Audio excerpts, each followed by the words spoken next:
السلام علیکم۔ حضرت عبداللہ بن عمر رضی اللہ تعالیٰ عنہ فرماتے ہیں، رسول اکرم صلی اللہ تعالیٰ علیہ وآلہ وسلم کا ارشاد ہے، جس شخص کے لیے دعا کا دروازہ کھولا گیا، یعنی دعا کی توفیق دی گئی، اس کے لیے گویا رحمت کے دروازے کھول دیے گئے، اور جو چیز اللہ سے مانگی جاتی ہے ان میں سب سے زیادہ اللہ کے نزدیک عافیت ہے۔ حضرت سلیمان فارسی رحمۃ اللہ علیہ کہتے ہیں، رسول اللہ صلی اللہ تعالیٰ علیہ وآلہ وسلم نے فرمایا، تقدیر کو دعا کے علاوہ کوئی چیز نہیں بدل سکتی، اور عمر میں نیکی کے علاوہ کوئی چیز اضافہ نہیں کر سکتی۔ رسول اللہ صلی اللہ تعالیٰ علیہ وآلہ وسلم نے یہ بھی ارشاد فرمایا کہ اللہ تعالیٰ کے ہاں دعا سے زیادہ اور کسی چیز کی وقت نہیں۔ ایک اور جگہ ہمارے پیارے نبی صلی اللہ تعالیٰ علیہ وآلہ وسلم نے ارشاد فرمایا کہ جو شخص اللہ تعالیٰ سے دعا نہیں مانگتا اللہ اس سے ناراض ہو جاتا ہے۔ نبی کریم صلی اللہ تعالیٰ علیہ وآلہ وسلم نے صحابہ کرام رضی اللہ تعالیٰ عنہ سے خطاب کر کے فرمایا، تم اللہ سے دعا مانگنے میں عاجز نہ بنو اور کوتاہی نہ کرو، اس لیے دعا کرتے رہنے کی صورت میں ہرگز کوئی شخص کسی ناگہانی آفت سے ہلاک نہ ہوگا۔ ایک اور جگہ ارشاد فرمایا، جو شخص یہ چاہے کہ اللہ تعالیٰ اس کی دعا سختیوں اور مصیبتوں کے وقت قبول فرمائے تو اس کو چاہیے کہ وہ بدحالی اور خوشحالی میں بھی کثرت سے دعا مانگا کرے۔ حضور صلی اللہ علیہ وسلم نے فرمایا، دعا مومن کا ہتھیار ہے اور آسمان و زمین کا نور ہے۔ اللہ تعالیٰ اپنے بندے کو آزمائش میں ڈالتا ہے اور اس سے نکلنے کا راستہ بھی وہی دکھاتا ہے، کیونکہ اللہ اپنے بندے سے 70 ماؤں سے زیادہ محبت کرتا ہے، اور وہ فرماتا ہے، وَقَالَ رَبُّكُمْ ادْعُونِي أَسْتَجِبْ لَكُمْ، ترجمہ، تمہارے رب نے کہا مجھ کو پکارو میں جواب دوں گا۔ رسول اللہ صلی اللہ تعالیٰ علیہ وآلہ وسلم فرماتے ہیں، لا يرد القضاء الا الدعاء، ترجمہ، قضاء الہی اور تقدیر کو سوائے دعا کی کوئی چیز نہیں ٹال سکتی اور نہیں بدل سکتی۔ رسول اللہ صلی اللہ تعالیٰ علیہ وآلہ وسلم فرماتے ہیں، اللہ تعالیٰ ارشاد فرماتا ہے، میں اپنے بندے کے گمان کے پاس ہوں، یعنی وہ جیسا گمان یعنی جیسی سوچ مجھ سے رکھتا ہے میں اسے ویسا ہی عطا کرتا ہوں، اور میں اس کے ساتھ ہوں جب وہ مجھ سے دعا کرے۔ اللہ تعالیٰ اپنے بندے کو بخشنے اور اسے مصیبت سے بچانے کے لیے اتنے راستے آپ کو عطا کرتا ہے آپ سوچ بھی نہیں سکتے، اور سب سے آسان راستہ دعا ہے۔ دعا عبادت کا مغز ہے۔ اللہ تعالیٰ اپنی صفت علم و قدرت سے تو ہر چیز کے ساتھ ہے، لیکن اس کا وہ خاص قرب جو دعا کرنے والے کو ملتا ہے اتنی بڑی نعمت و سعادت ہے کہ اگر اس نعمت پر بندے کی ہزاروں مقبول دعائیں اور مرادیں بھی قربان ہو جائیں تو کم ہے۔ دعا میں کتنی طاقت ہے آپ نہیں جانتے۔ دعائیں ایک پہاڑ کو اس کی جگہ سے سکھا سکتی ہیں۔ نبی کریم صلی اللہ تعالیٰ علیہ وآلہ وسلم کا فرمان ہے، جب آپ دوسروں کی مدد کرتے ہیں تو اللہ تعالیٰ بہت خوش ہوتا ہے، اور جو دعائیں نکلتی ہیں اس شخص کے دل سے آپ کے لیے وہ فوراً قبول ہو جاتی ہیں۔ دعا سے جڑا ایک واقعہ آپ کو بتانے جا رہے ہیں۔ ایک بہت سرمایہ دار شخص عارضۂ قلب دل کی بیماری میں مبتلا ہوا تو علاج کے لیے بیرون ملک چلا گیا۔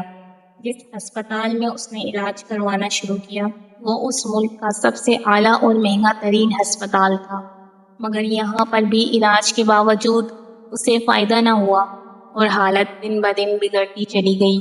ڈاکٹروں نے بتایا کہ سرجری کے علاوہ اس کا کوئی علاج نہیں، اور اس آپریشن کی کامیابی کے بارے میں بھی یقین کے ساتھ کچھ نہیں کہا جا سکتا، لیکن فوری آپریشن کے سوا کوئی چارہ کار بھی نہیں۔ جب اس نے یہ بات سنی تو ڈاکٹروں سے کہا، مجھے کچھ دنوں کی مہلت دیں، میں اپنے ملک میں جا کر اپنے گھر والوں، عزیز و اقارب اور احباب سے ملنا چاہتا ہوں، پتہ نہیں آپریشن کے بعد انہیں دیکھ سکوں گا یا نہیں۔ ڈاکٹروں نے اس کی خواہش کا احترام کرتے ہوئے کہا، اجازت تو دے دی ہم نے آپ کو، لیکن اسے بتایا کہ آپ جتنی جلدی واپس آ جائیں گے اتنا ہی آپ کے حق میں بہتر ہوگا۔ وہ اپنے ملک لوٹ آیا، یہاں اپنے گھر والوں کے ساتھ کچھ وقت گزارا، احباب سے ملا، کچھ ضروری کام نمٹائے اور سفر پر جانے کی تیاری کرنے لگا۔ سفر پر جانے سے پہلے وہ اپنے ایک دوست کے ساتھ قریبی مارکیٹ میں گیا۔ اس کا گزر ایک قصاب کی دکان کے پاس سے ہوا۔ اس نے دیکھا کہ ایک بڑھیا گوشت کے بچے کچے ٹکڑے اور ہڈیاں اکٹھی کر رہی ہے۔ اس بڑھیا کی غربت اور ناداری دیکھ کر اس کے دل کو دھچکا سا لگا۔ اس نے عورت کو آواز دی اور نہایت احترام سے پوچھا، اماں جان، یہ آپ کیا کر رہی ہیں؟ وہ کہنے لگی، میں ایک غریب عورت ہوں اور اپنی 3 بیٹیوں کے ساتھ انتہائی تنگی اور غربت سے گزارا کرتی ہوں۔ کئی دن ہمیں کھانا نصیب نہیں ہوتا گوشت تو مدتوں سے چکھا ہی نہیں۔ جب اس نے یہ بات سنی تو کہنے لگا اماں میرے ساتھ چلیں۔ وہ اسے ساتھ لے کر اسی قصاب کی دکان پر گیا، پھر قصاب سے کہا اس عورت کو جتنے گوشت کی ضرورت ہے اسے دے دو۔ عورت نے کہا ہمارے لیے 1 کلو گوشت کافی ہوگا۔ اس نے کہا کہ اس اماں کو 2 کلو گوشت دے دو اور ہر ہفتے اسے 2 کلو گوشت دے دیا کرو۔ پھر اس نے 1 سال کی رقم ایڈوانس میں یکمشت ادا کر دی۔ اس مسکین بڑھیا نے اسی وقت اپنے ہاتھ اٹھائے اور اس کے لیے دعا کرنی شروع کر دی۔ جتنی دعائیں اس بڑھیا کے دل و دماغ پر آ سکتی تھیں وہ سب اس نے کر ڈالی۔ اس شخص کے لیے بڑھیا کے دل کی اتھاہ گہرائیوں سے دعائیں نکل رہی تھیں۔ بڑھیا کی دعاؤں کا سلسلہ ابھی منقطع نہیں ہوا تھا کہ اس شخص نے اپنے اندر تبدیلی محسوس کی۔ اسے محسوس ہوا کہ اس کا مرض کم ہو رہا ہے اور اس کی حالت بہتر ہو رہی ہے۔ جب وہ گھر واپس آیا تو اس کا اپنی بیٹی سے سامنا ہوا۔ اس کی بیٹی اسے دیکھ کر کہنے لگی ابا جان ماشاء اللہ، آج تو آپ بڑے تر و تازہ اور صحت مند نظر آ رہے ہیں۔ اس نے اپنی بیٹی کو پیش آنے والا واقعہ بتایا۔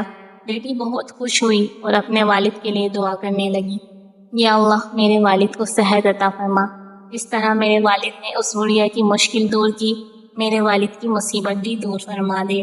پھر اس نے دوبارہ رخت سفر باندھا اور ہسپتال پہنچ گیا۔ آپریشن سے پہلے جب اس کا میڈیکل چیک اپ کیا گیا تو ڈاکٹروں کی حیرت کی انتہا نہ رہی۔ میڈیکل کی تاریخ میں ایک عجوبہ ہو چکا تھا۔ اس کا دل بالکل ٹھیک کام کر رہا تھا اور اس کا مرض بالکل ختم ہو چکا تھا۔ ڈاکٹروں کی زبانوں پر بے شمار سوال تھے، یہ کیسے ممکن ہے؟ اس کی کیفیت میں مبتلا شخص بغیر آپریشن کے کیسے صحت یاب ہو گیا؟ سب کے جواب میں اس نے آسمان کی طرف نظریں اٹھائیں۔ اس کی آنکھیں آنسوؤں سے لبریز تھیں۔ وہ وقت آمیز لہجے سے کہنے لگا اس ارحم الراحمین نے مجھے شفا دی ہے۔ اللہ تعالیٰ ہر چیز پر قادر ہے۔ یہ شخص زندگی کی نسبت موت کے زیادہ قریب تھا۔ اپنے گھر والوں اور عزیز و اقارب کو الوداع کہنے آیا تھا کہ بڑھیا کا واقعہ پیش آ گیا۔ جب مسکین بڑھیا کے دل سے دعائیں نکلیں اور بڑھیا کے لیے اس کا دل نرم ہو گیا تو عرش عظیم کے اوپر ایسی ذات ہے جو سب سے بڑھ کر رحم کرنے والی اور سخی ہے، وہ رحمان اور رحیم ہے۔ اللہ تعالیٰ نے شفقت فرماتے ہوئے اس کی بیماری کو دور کر دیا۔ نبی کریم صلی اللہ تعالیٰ علیہ وآلہ وسلم نے فرمایا ہے آپ زمین والوں پر رحم کریں، آسمان والا آپ پر رحم کرے گا۔